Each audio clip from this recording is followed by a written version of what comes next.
Hi all, டே 4 complete ஆகிடுச்சு and morning 8 o'clock தாங்க எழுந்திரிச்சேன். இது வந்து ஃப்ரைடேயோட மினி vlog. ஸோ பிரேக்ஃபாஸ்ட்டுக்கு நான் வந்துட்டு 2 தோசை சாப்பிட்டேங்க. கொஞ்சமாக சட்னி பொடி எல்லாமே வச்சு சாப்பிட்டேன். ஸோ மிட் மார்னிங்கில் எதுவும் சாப்பிடலங்க, டைரெக்ட் லஞ்ச் தான். மாங்காய் போட்ட சாம்பார் சாதம், வாழைக்காய் வறுவல், முட்டை, அப்புறம் கொஞ்சமாக தயிர் வச்சு சாப்பிட்டேன். ஸோ அண்ட் ஆஃப்டர் லஞ்ச் வந்து கொஞ்சம் தூக்கம் வந்ததுனால நான் லைட் போட்டு தான் படிச்சுட்டு இருந்தேன். ஸோ நிவின் வந்து தூங்குறப்ப தான் என்னால் படிக்க முடியும்.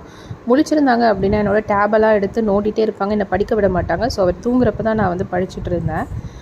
ஸோ அதுக்காக தான் இந்த கிளிப்பை நான் ஆட் பண்ணேன். அதுக்கப்புறம் எதுவும் சாப்பிடல, டைரெக்ட் டின்னர் தான். 2 சப்பாத்தி அண்ட் ஒரு பொட்டேட்டோ கிரேவி ஒன்று டிஃப்ரெண்ட்டாக செஞ்சுருந்தேன். அதோட ரெசிபி சீக்கிரமே உங்கள் கூட நான் ஷேர் பண்ணிக்கிறேன். அப்புறம் வாக்கிங் போகலாங்க. எப்பயும் போல் அந்த ஒரு ஹோம் ஒர்க் அவுட் ஒன்று ஷேர் பண்ணியிருந்தேன் இல்லையா, ஸோ அதுதான் பண்ணிகிட்டு இருந்தேன். ஸோ என்னோடய ஒர்க் அவுட் இப்படி தான் இருக்கும், பயங்கர ஃபன்னாக இருக்கும்.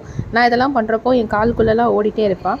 ஸோ உங்களோட ப்ராக்ரஸ் என்னென்னு மறக்காமல் என் கூட ஷேர் பண்ணிக்கோங்க. உங்களோட 21 days எப்படி போகுதுன்றதை நானும் தெரிஞ்சுக்கிறேன். பாய்.